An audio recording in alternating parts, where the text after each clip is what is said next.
Hello बच्चों, कैसे हैं आप सब। बच्चों, आज हमारे टेस्ट 3 का डिस्कशन होगा और मैं आपके सामने क्वेश्चन नंबर 31 से 45 तक सारे question with in detail discuss करने वाला हूं। तो तैयार हो जाइए बच्चों, शुरुआत करते हैं।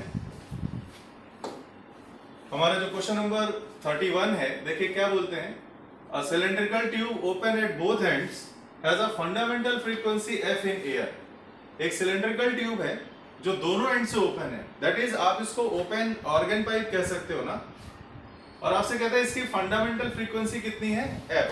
तो यहाँ पे ध्यान देने वाली कौन सी बात है, यहाँ पे ध्यान देने वाली बात यह है कि ओपन एट बोथ एंड्स जो हमारा ऑर्गन पाइप है, और बच्चों आपको क्या दिया, उसकी फंडामेंटल फ्रीक्वेंसी बोला जा रहा है एफ इन एयर। अब आगे आपसे कहता है the tube is dipped vertically in water. Tube को क्या किया भाई, पानी में वर्टिकली डिप किया गया। और साथ में क्या कह रहा है, so that half of it is in water. आधी ट्यूब कहां पे आ गई, वाटर में आ गई। ठीक है, तो क्या क्या बोला जा रहा है भाई, ट्यूब को वर्टिकली डिप किया ना, और क्या कह रहा है, उसका हाफ पोर्शन कहां पे चला गया, पानी के अंदर।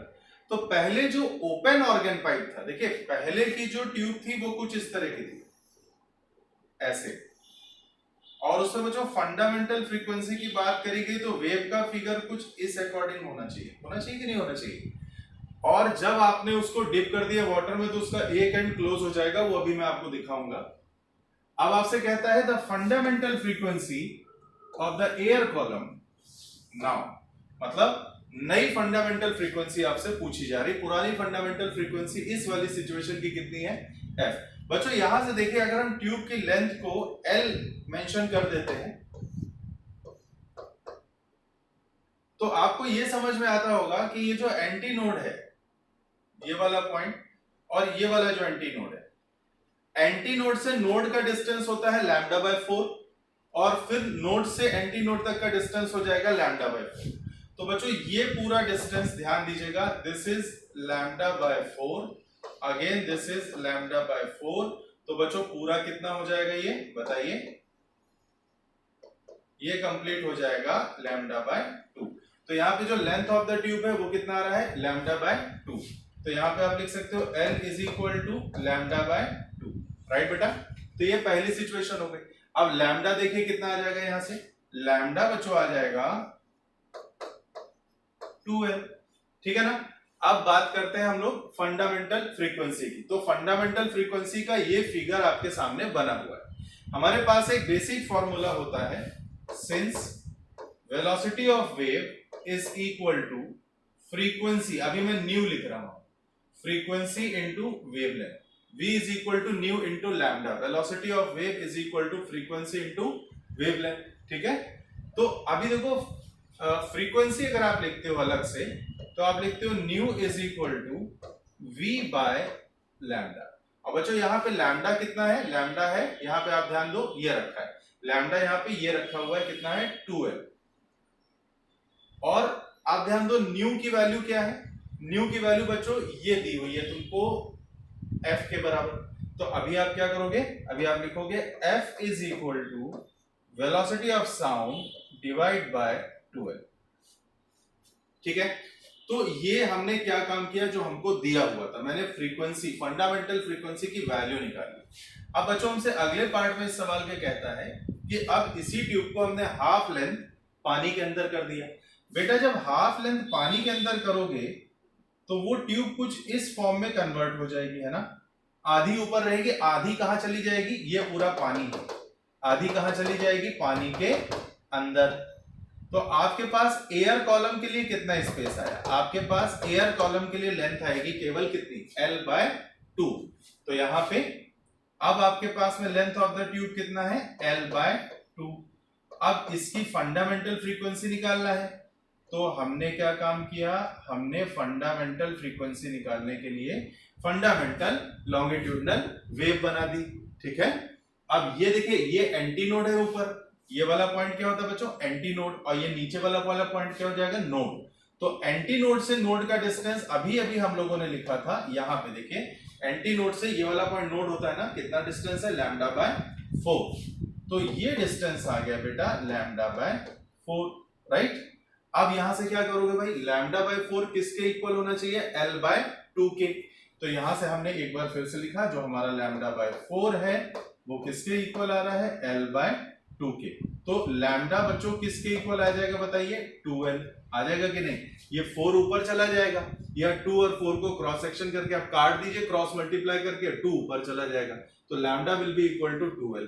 एक बार फिर से आप फॉर्मूला लगाइए, since velocity of sound is equal to nu into lambda, है ना, न्यू इनटू लैम्डा। तो वेलोसिटी ऑफ साउंड न्यू आप अच्छा अलग कर लो, तो न्यू जब आप अलग करोगे तो एक बार फिर से लिखोगे velocity of sound divide by lambda. अब बच्चों न्यू की जगह देखिए आप एफ डैश मान लीजिए, एफ डैश मतलब कोई नई फ्रीक्वेंसी हो गई जो कि हमको फाइंड करनी थी, है ना, यही पूछी जा रही है एफ डैश। अब वेलोसिटी ऑफ साउंड तो v ही है, अब लैम्डा की वैल्यू बच्चों कितना कर दो, लैम्डा की वैल्यू देखो ये लिखिए यहां पे, इसके बराबर है 2L। तो अगर आप दोनों इक्वेशन को कंपेयर करें, इसको डाल दीजिएगा इक्वेशन 1 और इसको डाल दीजिएगा इक्वेशन 2, तो देखिए इक्वेशन 1 में भी जो फंडामेंटल फ्रीक्वेंसी आई है वो v/2L, और जो ये तो दिया हुआ है खैर, और f डैश जो हमने सॉल्व किया, इस ट्यूब को आधा पानी के अंदर डीप करने के बाद जो f डैश अपन लोगों ने सॉल्व किया वो कितना आ रहा है, v/2L, यानी कि सेम वैल्यू। तो ये किसके बराबर आ रहा है, तो मैं यहां पे लिख सकता हूं by 1 and 2, by equation 1 and 2 आप क्या लिखोगे, f dash will be equal to f। तो ये आपका आंसर देखिए कौन सा आ रहा है, आंसर सी पार्ट आ रहा है। राइट बच्चों, समझ में आया। चलिए आगे चलते हैं। अब हमारा आता है क्वेश्चन नंबर 32। आइए इस क्वेश्चन में देखते हैं बच्चों क्या पूछा गया है। कहते हैं the linear density of a vibrating string is 10⁻⁻⁴ kilogram पर मीटर। देखिए लीनियर डेंसिटी क्या होता है, इसको हम लोग बोलते हैं लीनियर मास डेंसिटी। आप यूनिट से पहचान सकते हो, दिस इज किलोग्राम पर मीटर। तो this is the linear mass density, जिसको कि हम लोग म्यू से दिखाते हैं। तो ये बेसिकली म्यू आपको दिया है 10⁻⁻⁴ किलोग्राम पर मीटर, राइट। तो linear mass density of a vibrating string is 10⁻⁴ kilogram पर मीटर। अब आगे देखिए क्या कहता है, a transverse wave is propagating on the string which is described by the equation y is equal to 0.02 sin x plus 30t। y is equal to 0.02 sin x plus 30t, right। ये आपको एक transverse wave की equation दी गई है, where x and y are in meters and the time t is in seconds।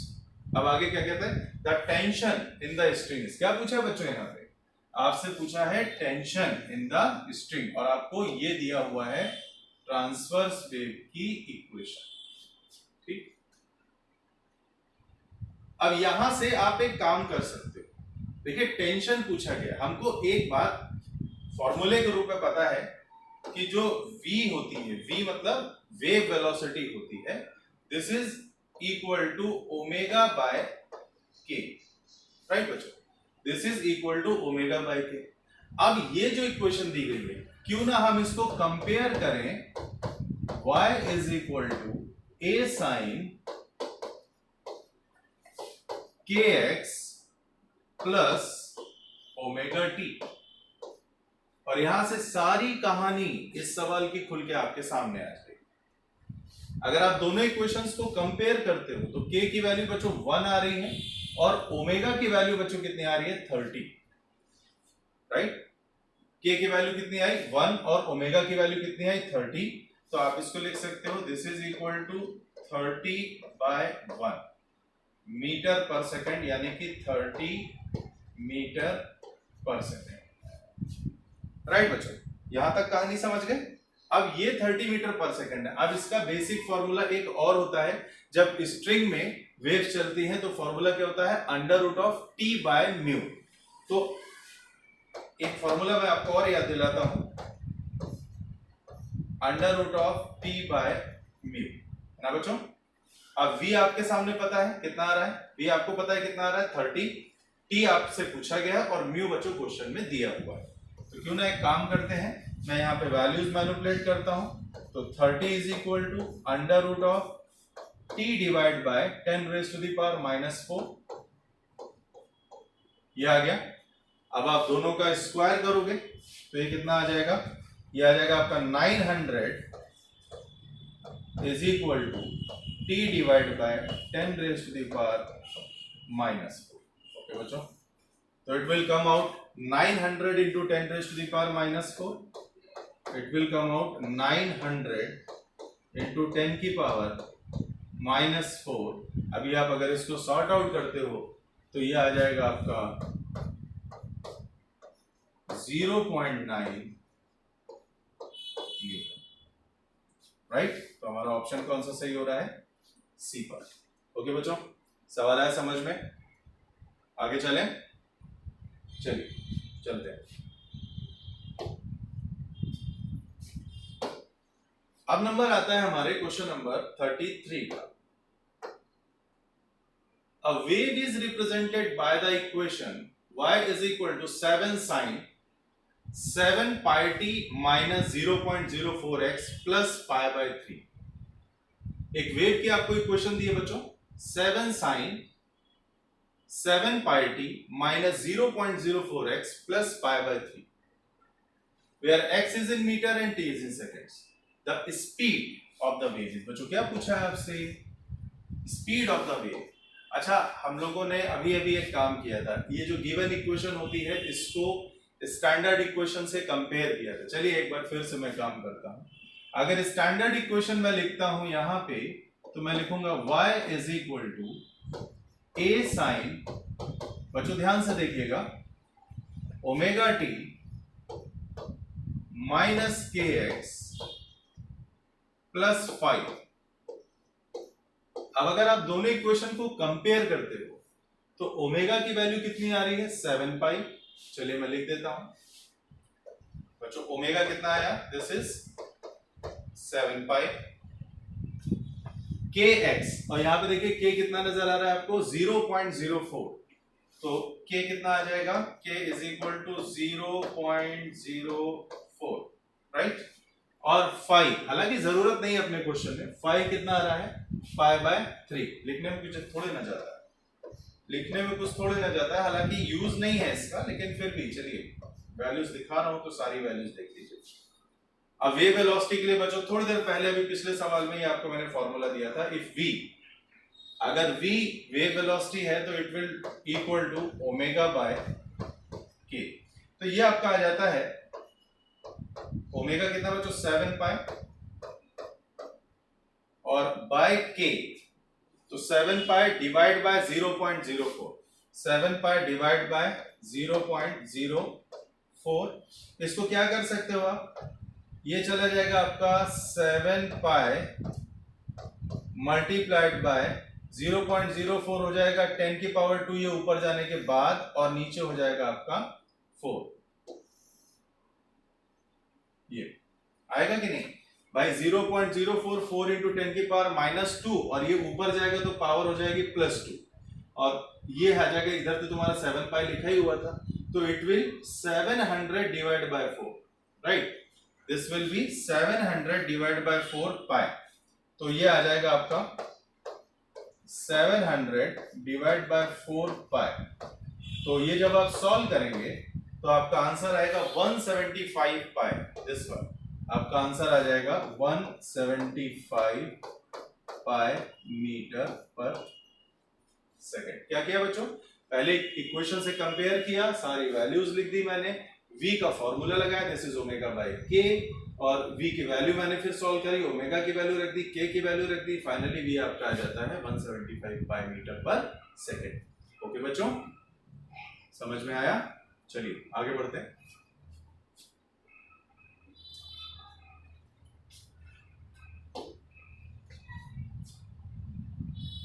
ये आता है हमारा क्वेश्चन नंबर 34।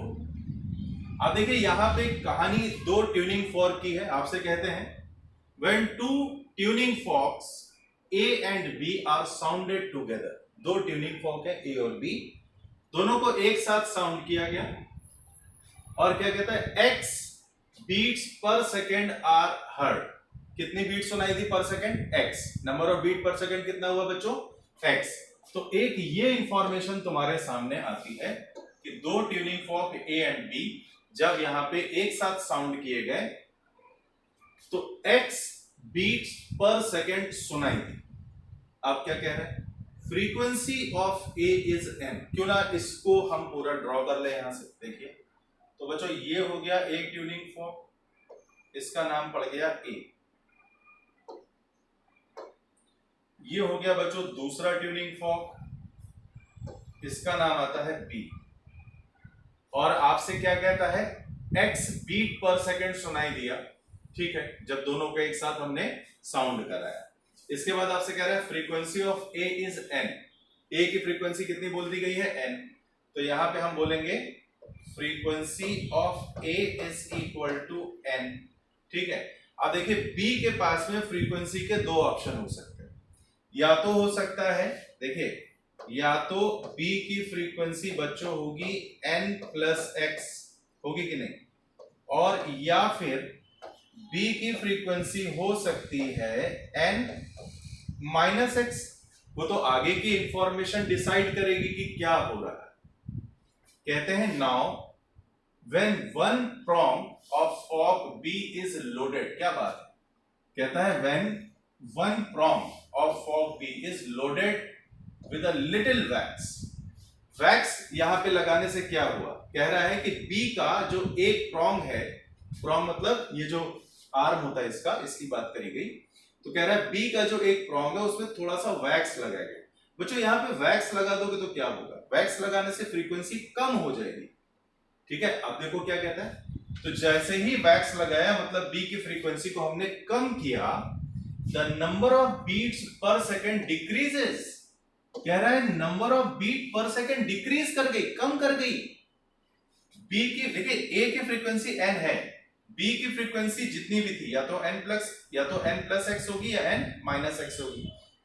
लेकिन एक इंफॉर्मेशन दी कि बी के प्रॉन्ग पर हल्का वैक्स लगाने पर जो नंबर ऑफ बीट्स है वो कम हो गई। अगर n माइनस एक्स में लेता, अगर b की फ्रीक्वेंसी पहले से ही a की फ्रीक्वेंसी से कम होती तो यहां वैक्सिंग करने के बाद इसकी फ्रीक्वेंसी और कम होती, तो ये जो डिफरेंस है फ्रीक्वेंसी का ये बड़ा हो जाता, मतलब नंबर ऑफ बीट्स x से बढ़ जाता। तो इसका मतलब आंसर आपका होगा n प्लस एक्स। क्यों भाई? n प्लस एक्स आप लोगे, फिर आपने यहां वैक्सिंग करी, वैक्सिंग करने पे ये वाली वैल्यू कुछ कम हो जाएगी, कम हो जाएगी तो नंबर ऑफ बीट्स तुम्हारे कम हो जाएंगे। तो यहाँ पे आंसर क्या होना चाहिए भाई? आंसर होना चाहिए हमारे पास जो B की फ्रीक्वेंसी है this is equal to n plus X, क्योंकि वैक्सिंग करी, समझ गए ना? वैक्सिंग करने के बाद बीट्स कम हुई है, कम तभी हो पाएगी जब इनिशियल फ्रीक्वेंसी B की ज्यादा होगी। ओके बच्चों, चलिए आगे बढ़ते हैं। तो यहाँ पे हमारा ऑप्शन क्या आ रहा था? A part, that is n plus x, ये आ रहा है, राइट? चलिए आगे बढ़ते हैं। क्वेश्चन नंबर 35 में बोलते हैं इन an open pipe the distance between a node and the nearest antinode is. ये तो बहुत आसान सवाल है, आपको मैंने अभी भी करके भी दिखाया है इस तरह का क्वेश्चन। ये आ गया आपका, ना ना ना, दिस इज क्लोज्ड। आपसे बात कर रहा है ओपन ऑर्गन पाइप, ये ओपन ऑर्गन पाइप, तो ये आता है हमारा ओपन ऑर्गन पाइप बच्चों। ठीक है, इसको मत देखिएगा। हाँ जी, तो ये आता है हमारा ओपन ऑर्गन पाइप। ठीक है, ओपन ऑर्गन पाइप में कहता है distance between node and nearest antinode. Distance between node and nearest antinode. आप कोई भी सेगमेंट बना दीजिए ऐसे वेव का, आपको एक बात तो देखने को मिलेगी ही मिलेगी। देखिए, एक नोड से दूसरे नोड की, या जो मैं बना रहा हूं एक एंटी नोड से दूसरे एंटी नोड का डिस्टेंस होता है λ/2। ऐसा कर चुके हैं अभी थोड़ी देर पहले। और ये वाली पोजीशन कहलाएगी नोड। तो एक एंटी नोड से एक नोड का डिस्टेंस जो होता है दैट इज इक्वल टू λ/4। ठीक है बच्चों, चलिए सी पार्ट तो बहुत आसान था, इसका मतलब ज्यादा कुछ करने लायक है नहीं, तो इसमें रुकने का भी कोई मतलब नहीं है। आगे आते हैं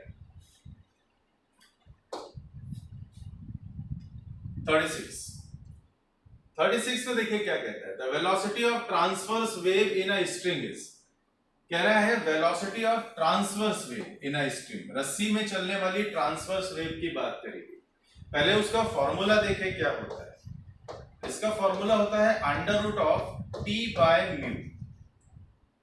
आप दो तरह से लिख सकते हो इसको, डायरेक्टली प्रोपोर्शनैलिटी के साथ, या तो टेंशन के रूट का डायरेक्टली प्रोपोर्शनल होगा, या फिर it is directly proportional to 1 upon under root of the linear mass density. यहाँ पे टी क्या होता है बच्चों, टेंशन, म्यू क्या होता है, लीनियर मास डेंसिटी। आइए देखते हैं ऑप्शन में क्या क्या लिखा है। Directly proportional to the tension in the string, बच्चों गलत हो गई ये बात। Directly proportional to the square root of the tension, perfect, ये तो मिल ही रहा है हम लोग, ये वाला स्टेट। और देखिए inversely proportional to the tension मतलब ही नहीं बनता, inversely proportional to the square root of tension मतलब ही नहीं बनता। तो ले देखिए एक ऑप्शन अपना सही है, बी पार्ट। ओके बच्चों, चलिए आगे बढ़ते हैं। Question number 37, in an open organ pipe, अब ये फिल इन द ब्लैंक है, देखिए यहां पे इन एन ओपन ऑर्गन पाइप क्या चीज मौजूद होती है ओपन ऑर्गन पाइप, कौन सी वेव मौजूद होती है, ये पूछ रहा है। ट्रांसवर्स स्टैंडिंग वेव बनती है क्या ओपन ऑर्गन पाइप में, बिल्कुल नहीं। लॉन्गिट्यूडनल स्टैंडिंग वेव बनती है, बिल्कुल बनती है भाई लॉन्गिट्यूडनल स्टैंडिंग वेव, क्योंकि एयर कॉलम्स होते हैं बच्चों, एयर कॉलम्स होते हैं ना, एयर कॉलम्स में कौन सी वेव बनती है साउंड की, लॉन्गिट्यूडनल। तो ये आ जाता है यहाँ पे आपका second part B, in an open organ pipe longitudinal standing wave is present. ठीक है, रुकने लायक सवाल नहीं है, चलिए आगे बढ़ते हैं।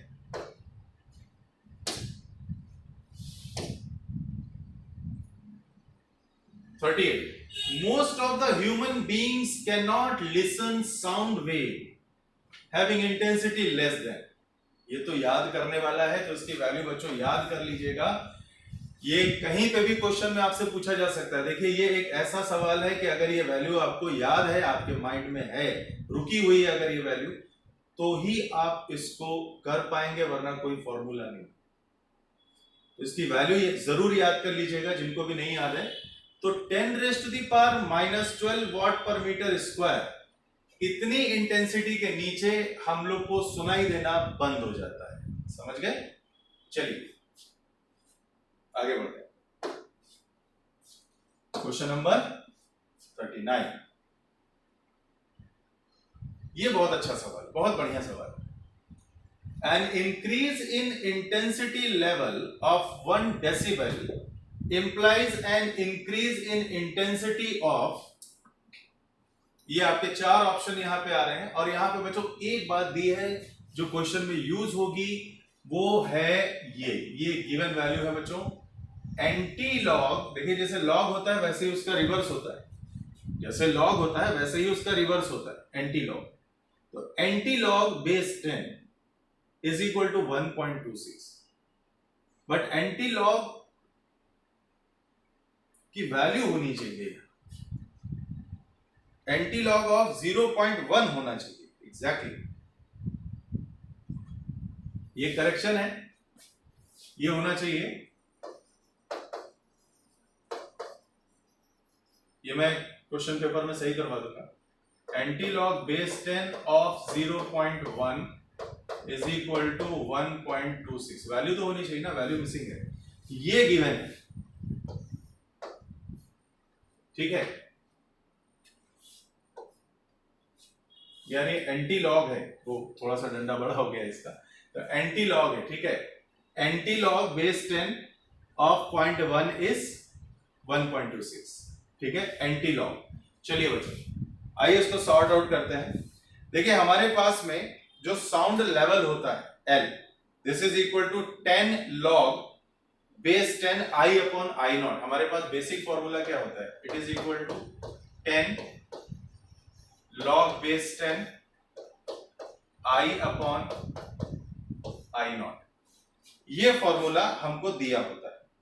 ठीक है, अब आपसे क्या कह रहा है, an increase in intensity level of 1 decibel implies an increase in intensity of, कह रहा है साउंड लेवल में आपने 1 डेसिबल को बढ़ा दिया। जो साउंड लेवल था आपने उसको 1 डेसिबल से बढ़ा दिया, मतलब जो इनिशियल साउंड लेवल था उसको आपने 1 डेसिबल से बढ़ा दिया।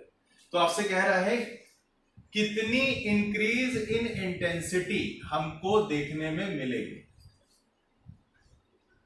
ये जो L आप देख रहे हो ना साउंड लेवल, इसको हमने 1 डेसिबल से बढ़ा दिया। मतलब इनिशियल वैल्यू अगर आप L लेते हो तो फाइनल वैल्यू आप लेके चलोगे L+1। तो I0 तो ठीक है, I0 तो एक रेफरेंस होता है हमारा। बात आती है I के लिए। तो ये जो I है बच्चों, L के करस्पॉन्डिंग I है, L+1 के करस्पॉन्डिंग कुछ और आएगा। ठीक है, तो वो जो नई वैल्यू आएगी वो आपसे पूछेगी कितनी इंक्रीमेंट लेकर आएगी। आइए अब बात समझ में। चलिए मैं इसको दिखाता हूं, मैं सॉल्व करता हूं, फिर आप देखिएगा। तो let the initial value of intensity is L1। तो L1 मैंने माना कि भाई पुरानी इंटेंसिटी थी, तो this is 10 log 10 I1 divide by I0। ठीक है, तो ये हमको दिया हुआ था। L1 हमने माना पुरानी इंटेंसिटी, ठीक है, L1 माना पुरानी इंटेंसिटी है। तो 10 log 10 I1 अपॉन I0, पुरानी इंटेंसिटी लेवल के अकॉर्डिंग जो इनपुट आ रहा है इंटेंसिटी का वो आ रहा है I1 का। इसके बाद बच्चों क्या कह रहा है, increase in intensity level of 1 decibel, 1 decibel बढ़ा दिया। अच्छा, इसकी यूनिट क्या होती है, इसकी यूनिट होती है dB, डेसिबल। ठीक है, तो वही कह रहा है कि 1 डेसिबल बढ़ा दिया। तो L1+1, अब देखिए ये 1 डेसिबल बढ़ने के बाद आया। अभी क्या करोगे आप, फॉर्मूला तो वैसे ही लगाओगे, 10 log of 10 and it will come out I2 divided by I0। समझ गए बच्चों, it will come out I2 divided by I0। अब आप क्या करेंगे, माइनस कर दीजिए। ये सपोज हमारी इक्वेशन 1 है, ये सपोज इक्वेशन 2 है। तो आप इक्वेशन 1 माइनस इक्वेशन 2 करोगे तो ये देखिएगा थोड़ा सा मेरे पास स्पेस कम है, तो आप इसको लिख सकते हो L1+1 माइनस L1। राइट बच्चों, तो ये हो जाएगा आपका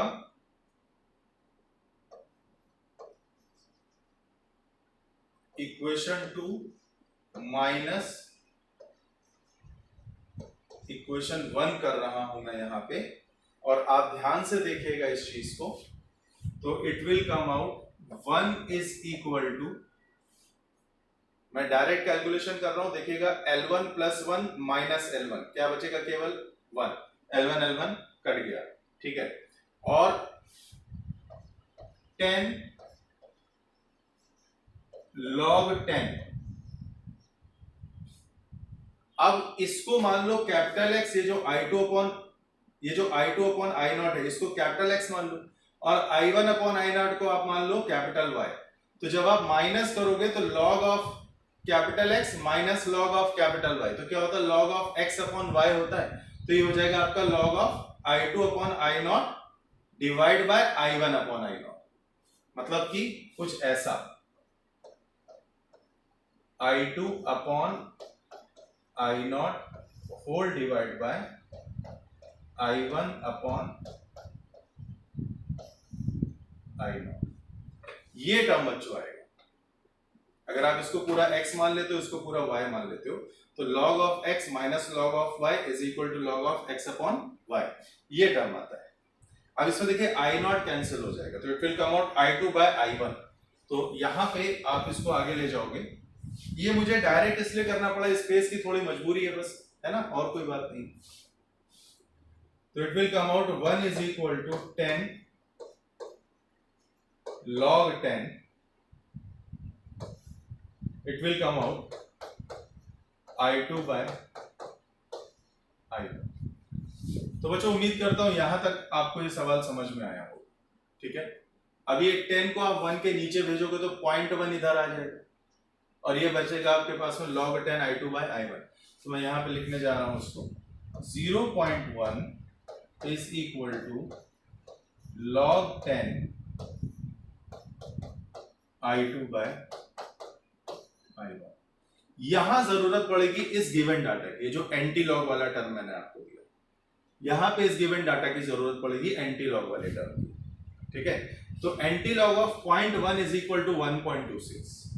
अब आपको दोनों तरफ एंटी लॉग लेना पड़ेगा, जैसे लॉग लेते थे ना वैसे एंटी लॉग लोगे। तो एंटी लॉग ऑफ 0.1 ये आपको दिया है 1.26, और जैसे ही इस वाले टर्म का तो एंटी लॉग लोगे तो लॉग कैंसिल हो जाएगा, क्योंकि आप एंटी लॉग कर रहे हो उसका रिवर्स फंक्शन। तो यहां पे क्या लिखोगे आप, यहां पे आप लिखोगे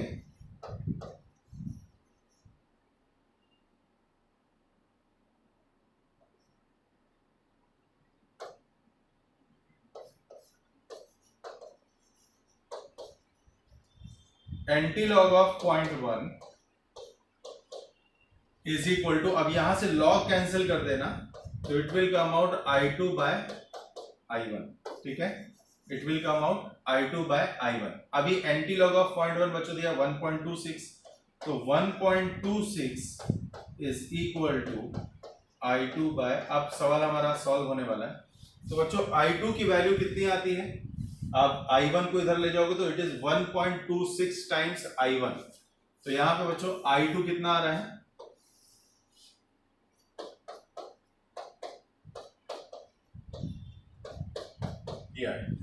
I2 की वैल्यू कितनी आ गई, I1 इधर ले जाओ तो I2 आता है 1.26 टाइम्स I1, ठीक है। काम हो गया। पुरानी इंटेंसिटी कितनी थी I1, नई इंटेंसिटी I2 किसके बराबर है, ये 1.26 टाइम I1।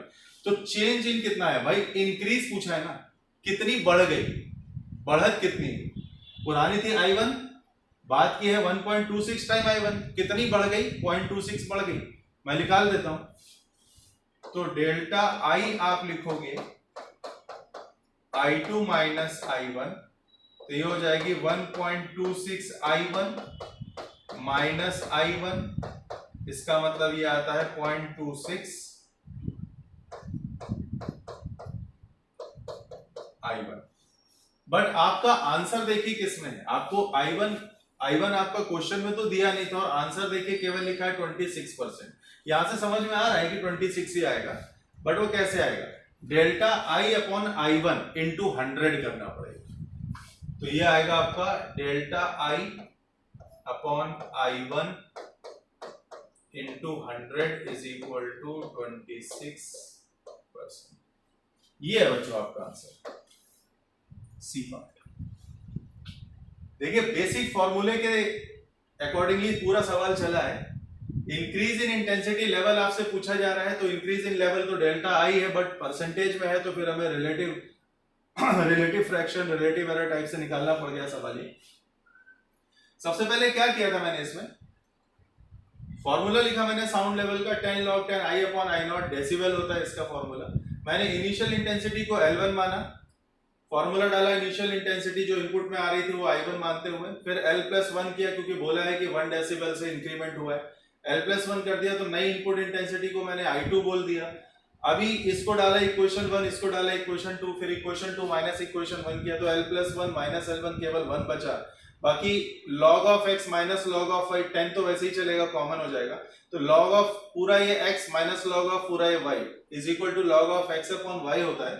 तो यहां से I0 कैंसिल हो गया, it will come out I2 by I1। ये 10 को नीचे भेज दिया, इट विल कम आउट 0.1, तो ये हो जाएगा log 10 I2 बाय I1। फिर एंटी लॉग लिया मैंने दोनों तरफ का, एंटी लॉग मैंने दोनों तरफ का लिया, तो ये हो जाएगा आपका एंटी लॉग 0.1, ये सवाल में आपको गिवन था, ठीक है। तो ये आ जाएगा आपका 1.26 और I2 बाय I1, ये रेशियो चल रहा था हमारा, तो I2 हो गया 1.26 मल्टीप्लाइड बाय I1, यहाँ पे आ गया। चेंज निकाल लीजिए, I1 को माइनस कर दीजिएगा तो आ जाएगा आपका 0.26 I1, बट आपका आंसर परसेंटेज में है, तो इस I1 को नीचे लाके 100 से मल्टीप्लाई करोगे तब आपका फाइनल आंसर डेराइव हो जाएगा, दिस इज 26%। आई होप बच्चों ये सवाल अभी समझ में आया, थोड़ा सा कैलकुलेटिव था, बट आते हैं आपके एग्जाम में, ठीक है। तो ध्यान रखिएगा, इसको टॉलरेट मत करिएगा। चलिए आगे बढ़ता हूं।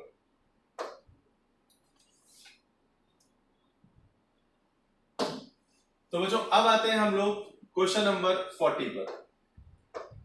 क्या कहते हैं, देखिए, the intensity level of a sound having intensity I is defined in terms of I0. The threshold intensity of hearing as. I naught के लिए क्या कह रहा है? थ्रेशोल्ड। थ्रेशोल्ड मतलब वही आई नॉट था जिसके नीचे हम सुन नहीं सकते थे। ठीक है, क्या कह रहा है? The intensity level of sound having intensity I is defined in terms of I naught the threshold intensity of hearing as. कौन सा फॉर्मूला था? अभी तो लिख के दिया था आपको, ये वाला। Intensity level is equal to 10 log 10, ये बच्चों अभी किया था ना पिछले वाले सवाल में, डेसिबल्स। तो ये देखने से ही समझ में आ रहा है, option D is correct. Okay बच्चों, चलिए आगे बढ़ते हैं।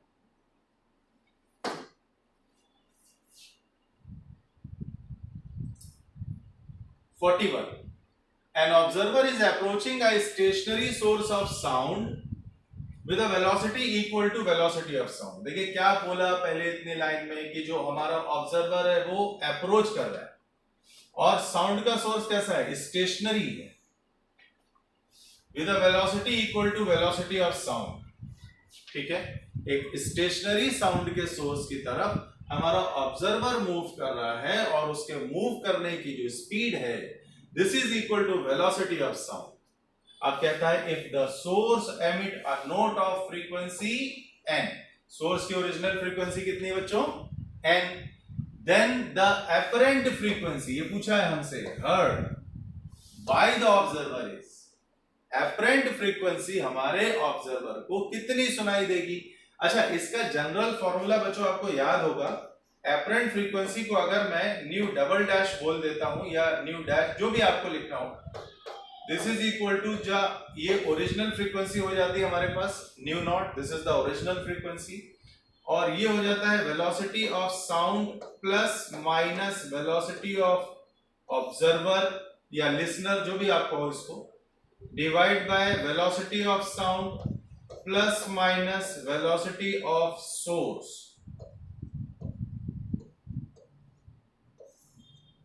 बच्चों ये फॉर्मूला होता है। अब देखिए इसके अकॉर्डिंग क्या क्या दिया है। जब ऑब्जर्वर हमारा या लिसनर हमारा सोर्स की तरफ जा रहा होता है तो प्लस आता है, तो जो कंडीशन हमको दी हुई है उसके अकॉर्डिंग इसको कन्वर्ट कर लेते हैं। तो अपरेंट फ्रीक्वेंसी बच्चों nu double dash is equal to, अब न्यू नॉट क्या होता था? Original frequency of source. बच्चों ध्यान दो, n दिया हुआ है यहाँ पे, है ना? ओरिजिनल फ्रीक्वेंसी ऑफ सोर्स यहाँ पे n दिया हुआ है। वेलोसिटी ऑफ साउंड v मान सकते हैं आप, ठीक? तो वेलोसिटी ऑफ साउंड बच्चों मैं v मान लेता हूं, प्लस vo, प्लस क्यों लिया? क्योंकि हमारा ऑब्जर्वर सोर्स की तरफ आ रहा है, राइट? vo ऑब्जर्वर की वेलोसिटी देखिए यहां पे लिखा है, velocity of observer is equal to the velocity of sound. तो यहां भी आप क्या लिख सकते हो बच्चों? v डिवाइड बाय, फिर से आया वेलोसिटी ऑफ साउंड बच्चों, v लिया हुआ है, प्लस वेलोसिटी ऑफ सोर्स। अभी सोर्स कैसा है देखिए, ये लिखा है, ये यहां बता रहा है सोर्स कैसा है, स्टेशनरी सोर्स है, तो इसका मतलब सोर्स की वेलोसिटी क्या लोगे? 0। तो इट विल कम आउट n times 2v upon v, v से v कैंसल, तो nu double dash means apparent frequency must be equal to 2n। तो बच्चों हमारा आंसर सी पार्ट आता है इसका। और ये डॉपलर का एक बहुत ही सिंपल सा क्वेश्चन है, फॉर्मूला बेस्ड है, कोई अलग से इसमें कुछ नहीं करना, बस आपको सिर्फ फॉर्मूला याद होना चाहिए। ठीक है बच्चों, चलिए और आगे आते हैं।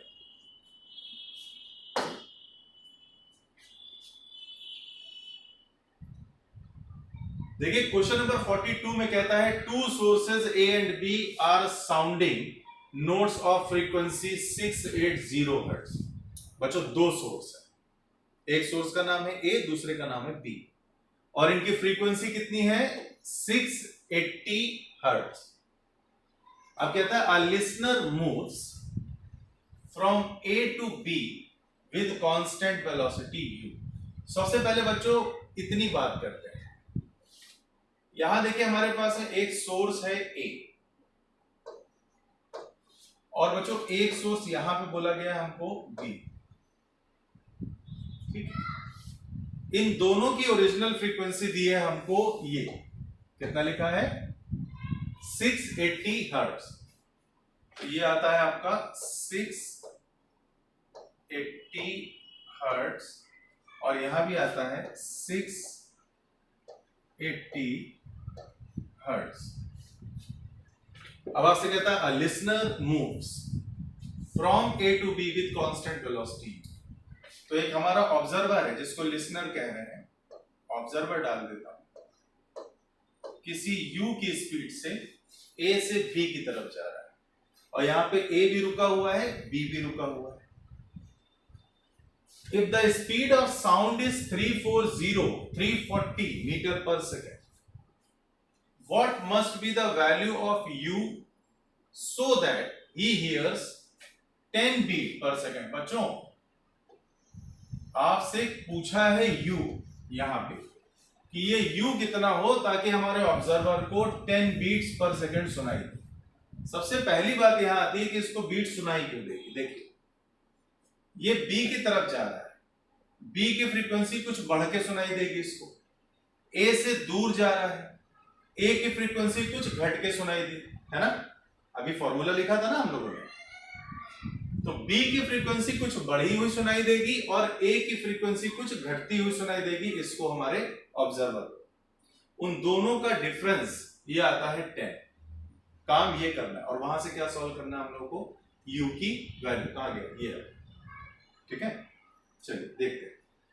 तो सबसे पहले मैं निकालता हूं एपरेंट फ्रीक्वेंसी ऑफ b, मैं निकालता हूं nu dash b and this is equal to 680। अब तो मैं डायरेक्ट लगा सकता हूं, velocity of sound is 340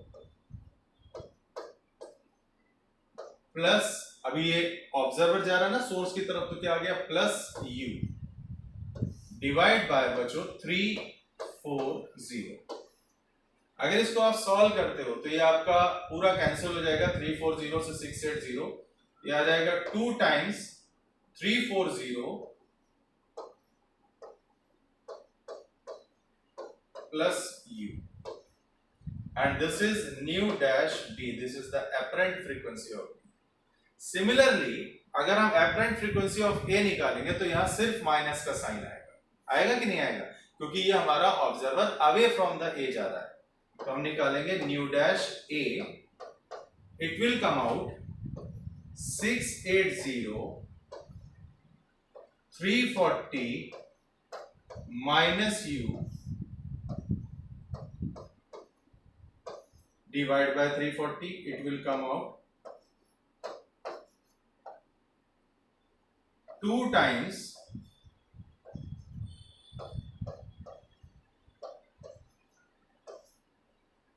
340 minus u। तो बच्चों हमको एपरेंट फ्रीक्वेंसी ऑफ b पता चल गई, एपरेंट फ्रीक्वेंसी ऑफ a भी पता चल गया। अब कहता है कि 10 बीट पर सेकंड, ये देखिए ये मेंशन है 10 बीट पर सेकंड चाहिए। तो इसमें से बड़ा कौन है, मैंने पहले भी बोला था b की एपरेंट फ्रीक्वेंसी ज्यादा होगी, तो nu dash b minus nu dash a। अब हम अकॉर्डिंग टू क्वेश्चन डालते हैं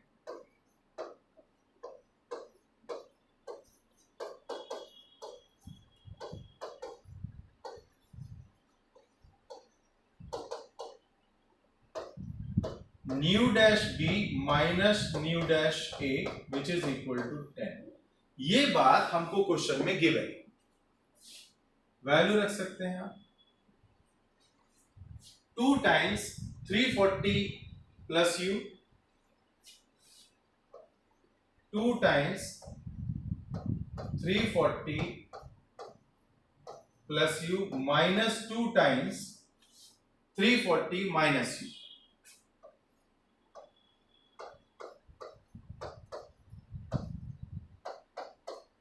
इज इक्वल टू 10, राइट। अब आप इसको इत्मीनान से सॉल्व कर सकते हो, 2 आप कॉमन ले लो, बल्कि 2 कॉमन लेके 10 से काट दो, तो ये आपका हो जाएगा 2 टाइम्स 340, पहले मैंने यहां से 2 कॉमन लिया है, प्लस u, देखिएगा माइनस अंदर जा रहा है तो माइनस बचो 340 और ये माइनस ऑफ माइनस हो जाएगा प्लस, इज इक्वल टू 10। अब देखिए 340 और ये 340 कैंसिल हो गया, तो 2u और ये 2 कितना हो गया आपका 4u। तो यहां से आ जाएगा 4u इज इक्वल टू 10। तो बच्चों आंसर आने वाला है अपना u is equal to 2.5 metre per second. 2.5 हमारे बी ऑप्शन में लिखा है। ओके बच्चों, क्वेश्चन आया समझ में? डॉपलर का ही केस था, बस एक से बॉडी दूर जा रही थी, दूसरे के पास में आ रही थी। थोड़ा सा आपको केयरफुल रहना है, सवाल हो जाता है। ठीक, चलिए आगे बढ़ते हैं।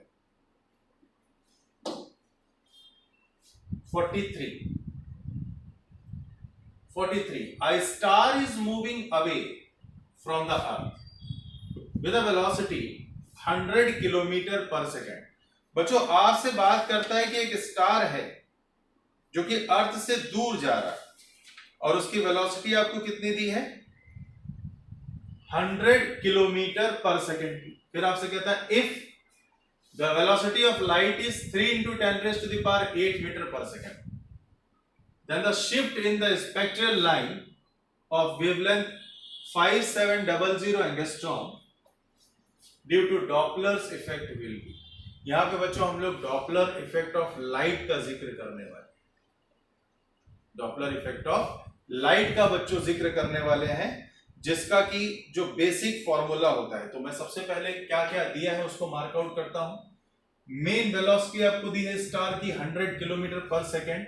बच्चों इसको सबसे पहले मीटर पर सेकेंड में जरूर कन्वर्ट करना, तो it will come out v is equal to 100 into 10 raise to the power 3 metre per second. ठीक है, लाइट की स्पीड सबको पता है 3 इंटू 10 की पावर 8 होती है। अब आपको कह रहा है the shift of its spectral line of wavelength. बच्चों लैम्डा की वैल्यू दी है 5700 angstrom due to Doppler effect. अभी बताइए डॉपलर इफेक्ट इन लाइट क्या होता है? डॉपलर इफेक्ट इन लाइट होता है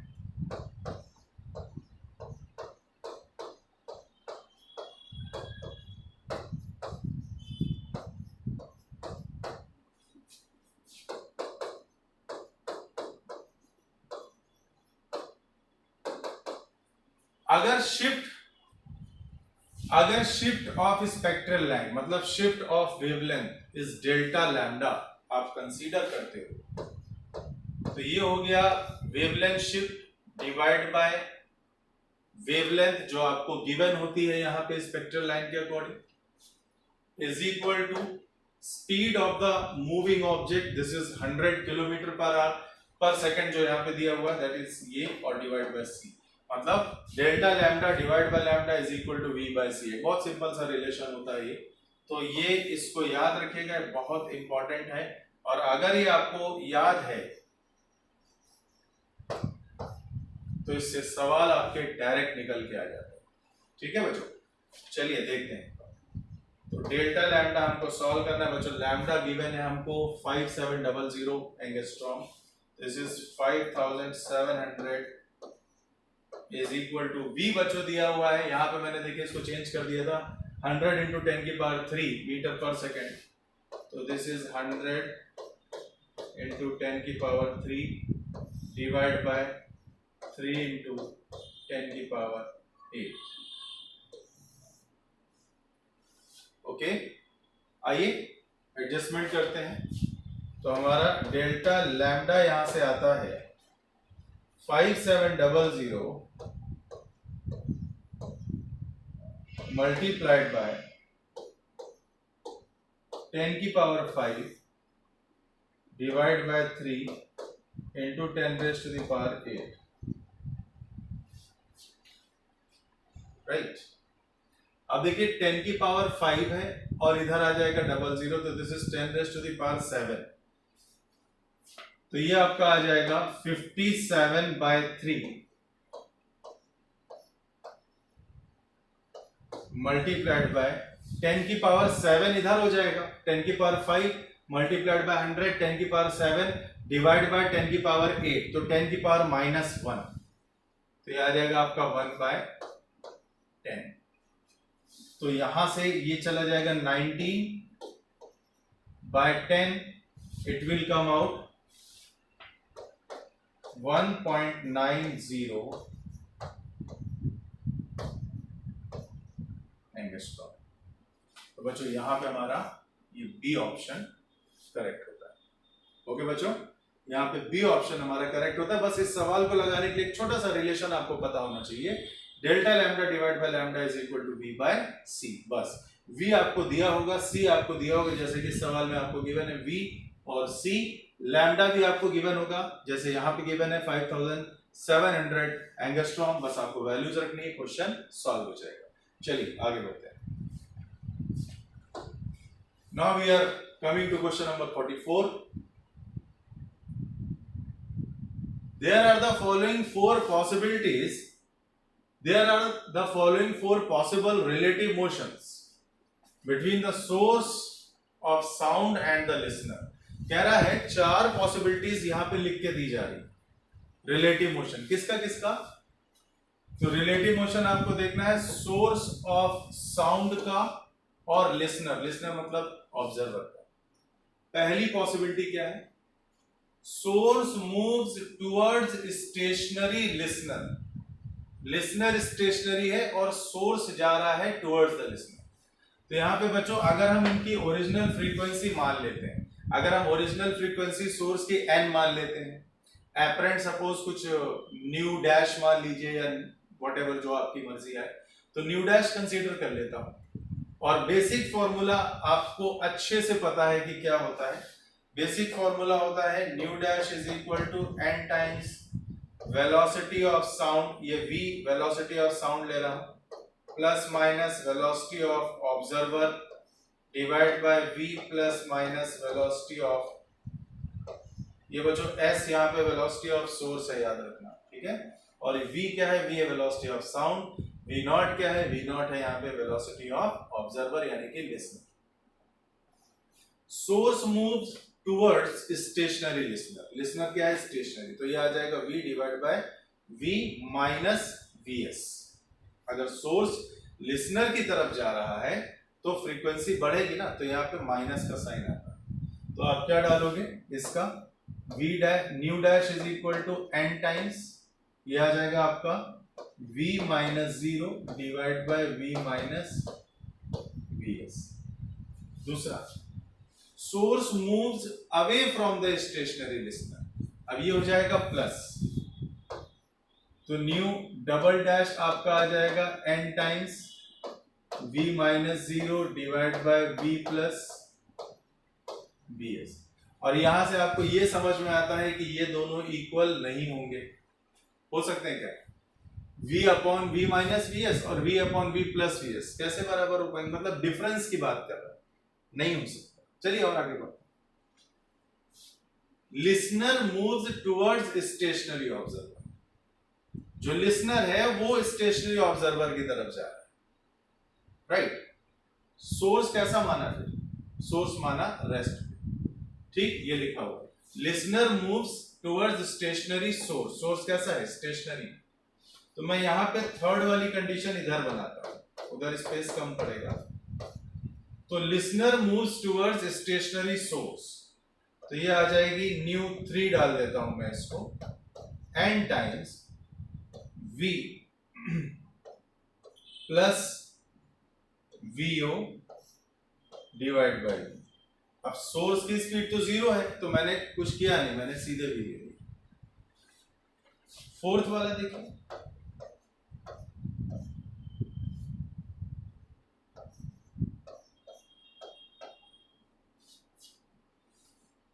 listener moves away from the stationary source, तो इसके लिए बनेगा n times v minus vo, ये रहा। चारों की कंडीशन आपके सामने है। इन विच केसेस कहते हैं the change in frequency same. बच्चों एक वर्ड यूज किया यहां पे, चेंज। देखिए आपको पहले मैं ये चेंज का जरा मतलब समझाऊं। 3 से 1 का चेंज करोगे तो 4 भी आता है, और 3 में 1 का चेंज करोगे तो 2 भी आता है। समझ गए? 3 में 1 का चेंज करोगे तो 4 भी आएगा, और 3 में ही 1 का चेंज करोगे तो 2 भी आएगा। तो कहने का मतलब आपको केवल चेंज देखना है, डिफरेंस देखना है, अंतर देखना है, वैल्यूज पे नहीं जाना है। आपको वैल्यूज पे नहीं जाना है, आपको डिफरेंस देखना है। जैसे मैं आपको बताऊं, यहाँ पे लिख रहा है द चेंज इन फ्रीक्वेंसी से the magnitude of velocity of source और लिसनर बीइंग द सेम। ठीक है, तो चलो मैग्नीट्यूड तो सेम है सर, कोई दिक्कत नहीं। अब देखो क्या कह रहा है, आपको चेंज इन फ्रीक्वेंसी निकालना है बच्चों, राइट। आपको यहां पे क्या लगता है, ये डिनोमिनेटर है, न्यूमरेटर सेम है, तो यहां पे अगर आप चेंज देखोगे तो ये मैच नहीं करेगा। मतलब ये न्यूमरेटर, इसकी वजह से क्वांटिटी बढ़ गई और इसकी वजह से ये वाली क्वांटिटी कम हो गई, बट ये डिनोमिनेटर का चेंज हो रहा है ना। आप इधर आओ, ये आपको ज्यादा अच्छे से समझ में आएगा। देखिए क्या कह रहा है, एक सेकेंड, पहले तो यहां मुझे v बनाना चाहिए। इसको तुम लिखोगे n/v, v plus v not. इसको लिखोगे n/v, v minus v not. ठीक, ये अब आपको क्या लगता है, v में v नॉट बढ़ा और v में v नॉट घटा, बाकी n/v तो सेम है। आप चेंज कंपेयर करो, चेंज बदलाव देखिए कितना वैल्यू बदल रहा है। तो v में v नॉट बढ़ा रहा है, v में v नॉट घट रहा है। जैसे 3 में 1 बढ़ा था तो 4 आ गया, 3 में 1 घटा था तो 2 आ गया, 3 में 1 बढ़ा था तो 4 आ गया, और 3 में 1 घटा था तो 2 आ गया। तो 1 का चेंज, आपको केवल डिफरेंस देखना है कितना आ रहा है। तो यहाँ पे देखिए चेंज कितना आ रहा है, इधर भी v नॉट आ रहा है और इधर भी v नॉट आ रहा है। बस अंतर क्या है, यहाँ v नॉट से बढ़ रही वैल्यू और यहाँ v नॉट से घट रही। बट यहाँ ऐसा कुछ नहीं हो रहा क्योंकि डिनोमिनेटर है, ये नीचे आ रहा है, जो भी चेंज हो रहा है वो यूनिफॉर्म नहीं। तो तुम्हारा आंसर क्या है, देखो क्या कहता है, पूछ रहा है चेंज इन फ्रीक्वेंसी सेम किसमें, चेंज, वो घटने बढ़ने की बात नहीं कर रहा, वो केवल चेंज पूछ रहा है। तो यहां भी v नॉट से चेंज हुआ, यहां भी v नॉट से चेंज हुआ। इसका मतलब जो थर्ड एंड फोर्थ वाले प्रोसेस थे तुम्हारे, ये वाले जो मोशन, इनमें चेंज इन फ्रीक्वेंसी सेम आएगा। ठीक है, यानी यहां पे तुम मेंशन कर सकते हो change in frequency is same, और यही तुम्हारा आंसर है, थर्ड और फोर्थ वाला। जी पढ़ा, यही थर्ड और फोर्थ वाला तुम्हारा फाइनल आंसर है, बिकॉज चेंज सेम आ रहा है। यहाँ n/v, v plus v not है, यहाँ n/v, v minus v not है। v नॉट से बदल रहा है, बस दैट्स इट। घट रहा है बढ़ रहा है वो आपको नहीं देखना, बस v नॉट से बदल रहा है। ठीक है बच्चों, चलिए आगे बढ़ते हैं। अब आता है हमारा अंतिम प्रश्न 45। If a source sounding a vessel with a constant frequency, कह रहा है एक सोर्स है जो ऐसे सर्कुलर मोशन कर रहा है कांस्टेंट फ्रीक्वेंसी से। कांस्टेंट फ्रीक्वेंसी का मतलब उसकी जो ओमेगा है, एंगुलर वेलोसिटी, वो कैसी हो जाएगी, वो फिक्स है, वो कांस्टेंट है। तो यहां पे क्या बोल रहा है, सोर्स है, विस्लिंग कर रहा है, विस्लिंग करना मतलब साउंड बाहर निकाल रहा है वो, constant frequency, moves in a circle. क्या कह रहा है, देखो पढ़ता हूं फिर से। If a source sounding a whistle with a constant frequency, source whistle को साउंड कर रहा है जिसकी की फ्रीक्वेंसी कांस्टेंट है। चलो मान लिया। अब सोर्स कैसा मूव कर रहा है, इन अ सर्कल, और कहता है and frequencies observed by the observer O. जो फ्रीक्वेंसीज, यहां पे कोई मैन खड़ा कर दो इस तरह से। आप सवाल को एक बार फिर से सुनिएगा। एक सोर्स है जो कांस्टेंट ओमेगा से सर्कुलर मोशन कर रहा है और एक कांस्टेंट फ्रीक्वेंसी से विसलिंग भी कर रहा है, साउंड भी निकाल रहा है, और इससे निकलने वाली साउंड, यहां पे सोर्स जो मूव कर रहा होगा उससे निकलने वाली साउंड इस मैन के द्वारा ऑब्जर्व करी जा रही होगी। ठीक है, when the source is at point A, B and C, इसकी फ्रीक्वेंसीज मानी गई nu A, nu B and nu C. मतलब जब सोर्स ए पर था तो फ्रीक्वेंसी मानी गई न्यू ए जो ये रिसीव कर रहे हैं, जब सोर्स बी पर था तो फ्रीक्वेंसी मानी गई न्यू बी, जो ये रिसीव कर रहा है मैन तुम्हारा, और जब ये सी पे है तो इसकी फ्रीक्वेंसी न्यू सी मानी गई, और यही फ्रीक्वेंसी ये रिसीव कर रहा है। आपसे पूछा क्या रिलेशन होगा न्यू ए, न्यू बी और न्यू सी। और यहां पे बच्चों बहुत इंपॉर्टेंट बात दी है ये कि the distance of the observer from the centre of the circle is much greater than the radius of the circle. ये इसका फायदा पता है क्या होगा? इसका फायदा ये होगा कि आपको ये डिस्टेंस लेने से बच जाओगे, आप ये डिस्टेंस कंसीडर करने से बच जाओगे। क्योंकि L highly greater than R है तो आप इसको स्ट्रेट लाइन पाथ पे कंसीडर कर सकते हो, यानी ऑब्जर्वर को तुम यहां मान सकते हो इस जगह। सिमिलरली C वाले के लिए ऑब्जर्वर को तुम यहां पे मान सकते हो, यहां आ जाएगा। आई बात समझ में? और B के लिए तो यहीं आप कंसीडर कर लो, कोई बुराई नहीं।